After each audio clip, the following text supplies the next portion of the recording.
తెరహాకు అబ్రాహాము అనే పేరు పెట్టిన అబ్రాము పుట్టారు. యెహోవా అబ్రాముతో ఇలా చెప్పాడు, నీ దేశం నుంచి, నీ బంధువుల దగ్గర నుంచి, నీ తండ్రి ఇంటి నుంచి బయలుదేరి నేను నీకు చూపించే ప్రదేశానికి వెళ్ళు. నిన్ను ఒక గొప్ప జాతిగా చేసి నిన్ను ఆశీర్వదించి నీ పేరును గొప్ప చేస్తాను. నువ్వు దీవెనగా ఉంటావు. నిన్ను ఆశీర్వదించే వాళ్ళని నేను ఆశీర్వదిస్తాను, నిన్ను దూషించే వాళ్ళను శపిస్తాను. భూమి మీద ఉన్న వంశాలన్నిటికీ నీ ద్వారా ఆశీర్వాదం కలుగుతుంది.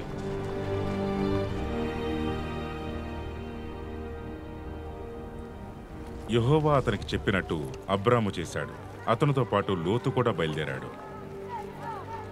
హారాను నుంచి బయలుదేరినప్పుడు అబ్రాము వయసు 75 సంవత్సరాలు.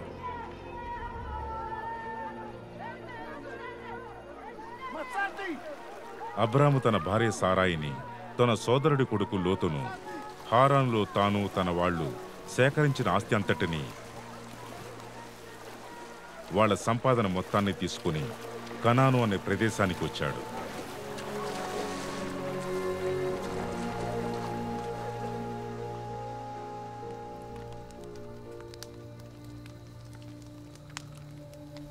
ఈ సంగతులు జరిగిన తరువాత యెహోవా దూత అబ్రాముకు దర్శనమిచ్చాడు.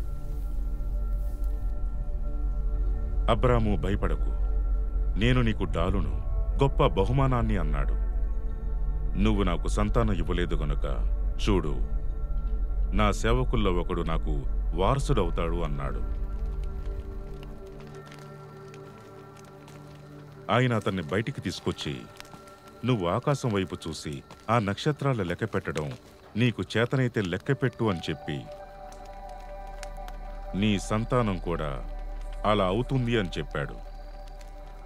అబ్రాము యెహోవాను నమ్మాడు. ఆ నమ్మకాన్నే ఆయన అతనికి నీతిగా పరిగణించాడు.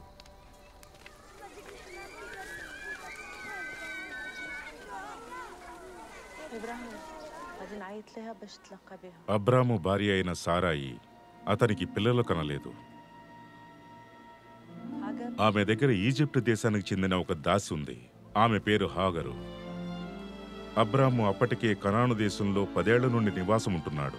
అబ్రాము భార్య సారాయి ఈజిప్టుకు చెందిన తన దాసి హాగరును తన భర్తకు భారీగా ఉండటానికి ఇచ్చింది.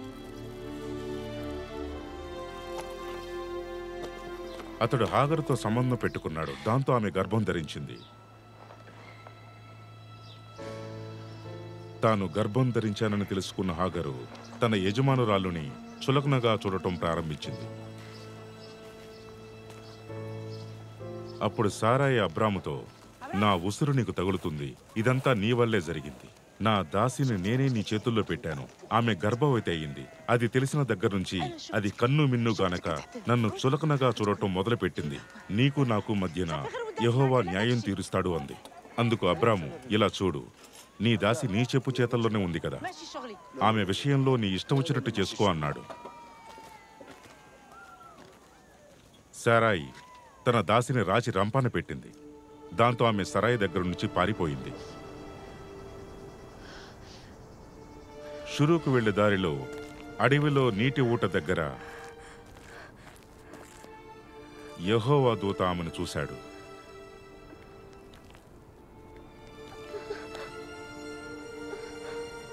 అప్పుడు యెహోవా దూత, నువ్వు మళ్లీ నీ యజమానురాల దగ్గరికి తిరిగి వెళ్ళు. ఆమెకు పూర్తిగా అణిగిమణిగి ఉండు. నీ సంతానానికి తప్పకుండా ఆధిక్యత కలిగిస్తాను. అది లెక్క పెట్టడానికి వీలులేనంతగా అయ్యేలా చేస్తాను అన్నాడు.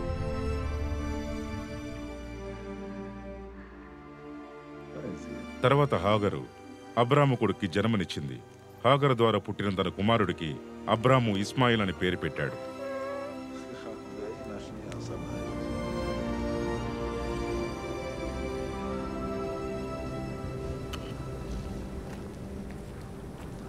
అబ్రాముకు 99 ఏళ్ల వయసులో యెహోవా అతనికి ప్రత్యక్షమై,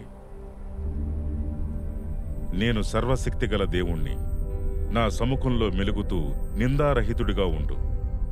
ఇకపైన నీ పేరు అబ్రాము కాదు, నిన్ను అనేక జాతులకు తండ్రిగా నియమిస్తున్నాను. కనుక ఇక నుంచి నీ పేరు అబ్రాహాము అవుతుంది. నేను నీకు నీ తర్వాత నీ సంతానానికి దేవుడుగా ఉండే విధంగా నాకు నీకు మధ్యన, నీ తర్వాత నాకు నీ సంతానానికి మధ్యన నా నిబంధనను స్థిరం చేస్తాను. అది శాశ్వతమైన నిబంధనగా ఉంటుంది.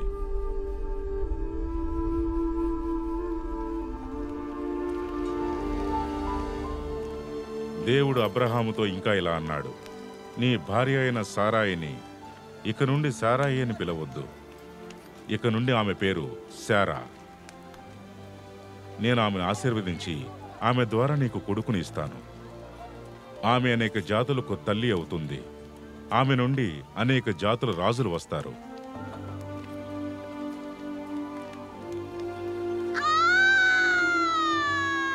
అబ్రహాము వృద్ధాప్యంలో శారా గర్భం ధరించి అతనికి ఒక కొడుకును కన్నది. అబ్రహాముతో దేవుడైన యెహోవా చెప్పిన సమయంలోనే ఇది జరిగింది.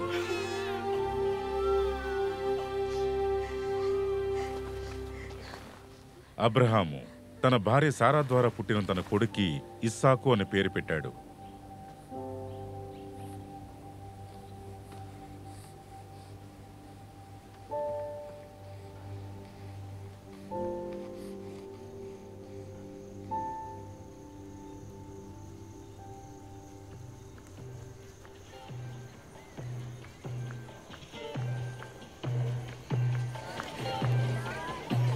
ఆ పిల్లవాడు పెరిగి పాలు విడిచిపెట్టాడు. ఇస్సాకు పాలు మానిన రోజున అబ్రహాము గొప్ప విందు చేశాడు. అప్పుడు అబ్రహాముకు ఐగుప్తు జాతిదైన హాగరు ద్వారా పుట్టిన కొడుకు ఇస్సాకును ఎగతాళి చేయటం శారా చూసింది. ఆమె అబ్రహాముతో ఇలా అంది, ఈ దాసిని ఈమె కొడుకుని వెళ్ళగొట్టు, ఎందుకంటే ఈ దాసి కొడుకు నా కొడుకు ఇస్సాకుతో కలిసి వారసుడిగా ఉండటానికి వీల్లేదు. ఈ మాట విన్న అబ్రహాము తన కొడుకు ఇస్మాయిల్ను బట్టి చాలా వేదన చెందాడు. అయితే దేవుడు, ఈ అబ్బాయి కోసం, నీ దాసి కోసం నువ్వు బాధపడవద్దు. ఈ విషయంలో శారా నీకు చెప్పినట్టు చెయ్యి, ఎందుకంటే ఇస్సాకు వలన కలిగే సంతానమే నీకు వారసులవుతారు. అయినప్పటికీ ఈ దాసు కొడుకు కూడా నీ సంతానం గనుక నేను అతన్ని కూడా ఒక జాతిగా చేస్తాను అని అబ్రహాముతో చెప్పాడు.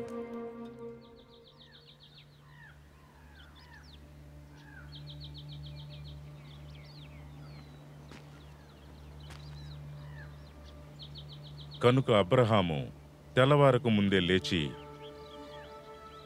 రొట్టె, నీళ్లు పోసిన తోలితిత్తి సిద్ధం చేసి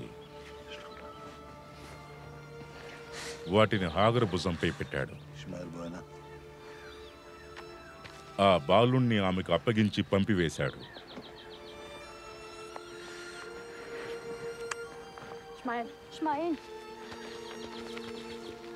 ఆమె వెళ్ళి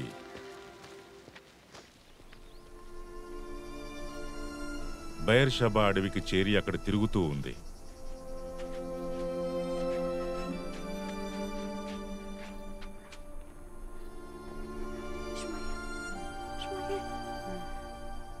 ఆ తోలితిత్తిలోని నీళ్లు అయిపోయాక ఆమె బాలుణ్ణి ఒక పొద కింద విడిచిపెట్టింది.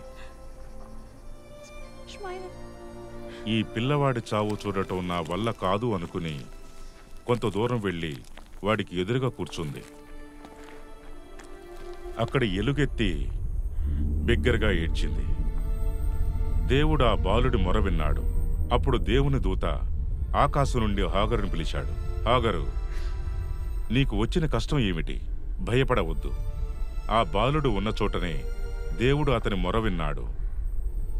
నువ్వు లేచి ఆ బాలుణ్ణి పైకి లేపు, అతనికి ధైర్యం చెప్పు, ఎందుకంటే నేను అతన్ని ఒక గొప్ప జాతిగా వృద్ధి చేయబోతున్నాను అని ఆమెకు చెప్పాడు.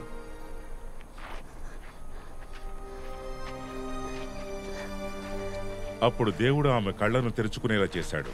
ఆమె ఎదురుగా ఉన్న ఒక నీళ్ల ఊటను చూసింది.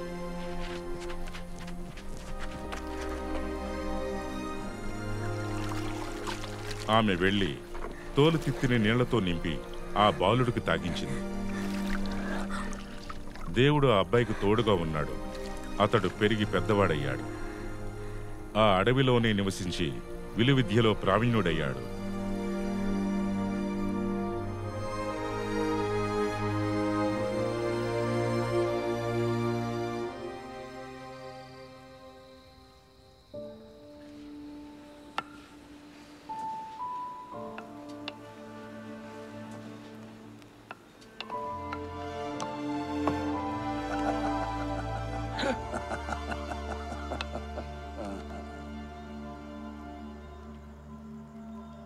ఈ సంగతులన్నీ జరిగిన తరువాత దేవుడు అబ్రహామును పరీక్షించాడు.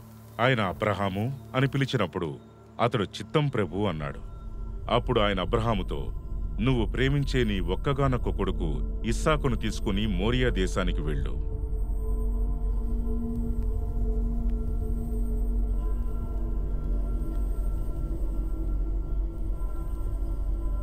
అక్కడ నేను చెప్పబోయే ఒక పర్వతం మీద అతన్ని దహనబలిగా అర్పించు అన్నాడు.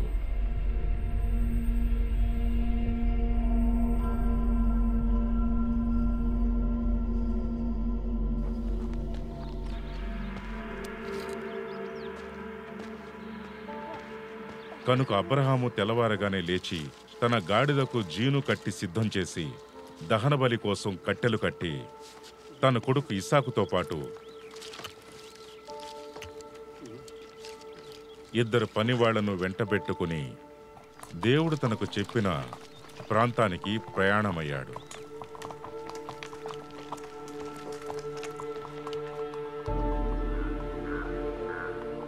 మూడవ రోజు అబ్రహాము తలెత్తి దూరంగా ఉన్న ఆ స్థలాన్ని చూశాడు. తన పనివాళ్లతో, మీరు గాడిదతో ఇక్కడే ఉండండి, నేను అబ్బాయి అక్కడికి వెళ్ళి దేవుణ్ణి ఆరాధించి తిరిగి మీ దగ్గరికి వస్తాము అని చెప్పాడు. అప్పుడు అబ్రహాము దహనబలి కోసం తెచ్చిన కట్టెలు తీసుకుని తన కొడుకు ఇస్సాకు తలపై పెట్టి తన చేతితో నిప్పును కత్తిని పట్టుకుని పోయెను.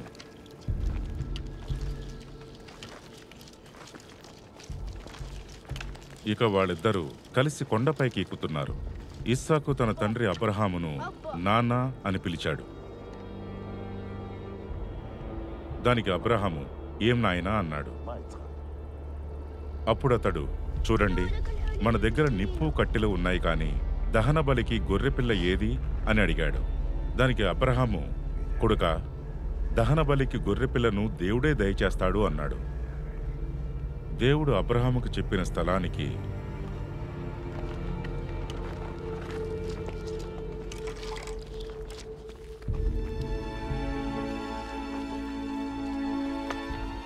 వారు చేరుకున్నారు. అక్కడ అబ్రహాము ఒక బలిపీఠం నిర్మించి దానిపై కట్టెలు పేర్చాడు.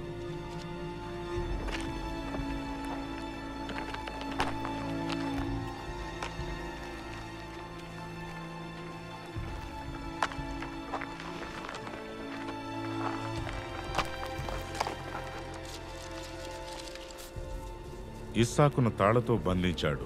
ఆ బలిపీఠంపై పేర్చిన కట్టెలపై అతన్ని పడుకోబెట్టాడు.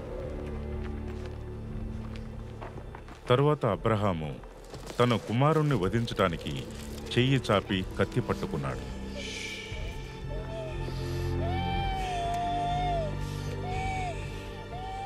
అప్పుడు ఆకాశం నుండి యెహోవా దూత అబ్రహాము, అబ్రహాము అని పిలిచాడు. దానికతడు చిత్తం ప్రభు అన్నాడు. అప్పుడు ఆయన, ఆ బాలునిపై చెయ్యి వేయకు,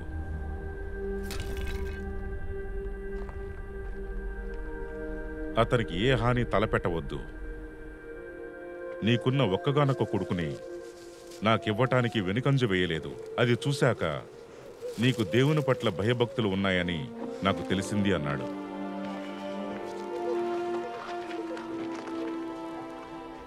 అప్పుడు అబ్రహాము తలెత్తి చూశాడు. ఆశ్చర్యం కలిగించేలా అక్కడ ఉన్న ఒక పొదలో కొమ్ములు చిక్కుకుని ఉన్న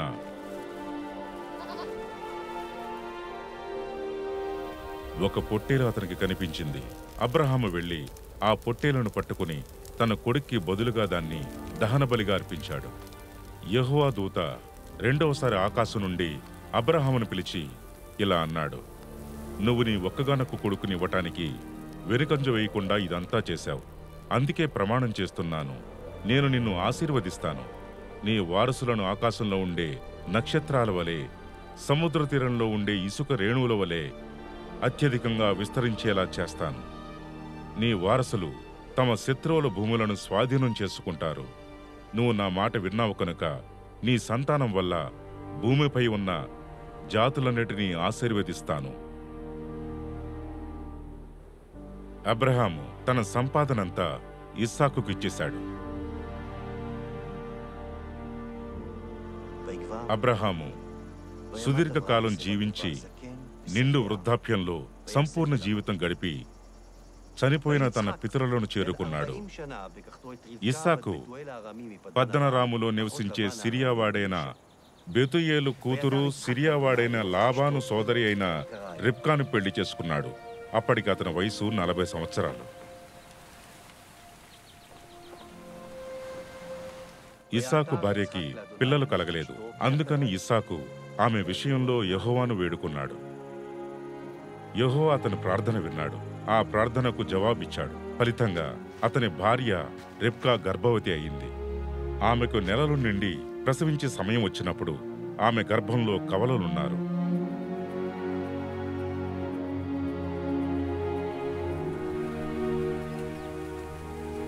ఆ పిల్లలిద్దరూ పెద్దవాళ్లయ్యారు. వారిలో ఏశావు జంతువులను వేటాడటంలో నైపుణ్యం సాధించాడు. అరణ్యవాసిగా తిరిగేవాడు. కాని యాకోబు నెమ్మదస్తుడు, గుడారంలోనే ఉండేవాడు. అప్పుడు దేవుడు అతనితో, నీ పేరు యాకోబు, కాని ఇప్పటి నుండి అది యాకోబు కాదు, నీ పేరు ఇశ్రాయేలు.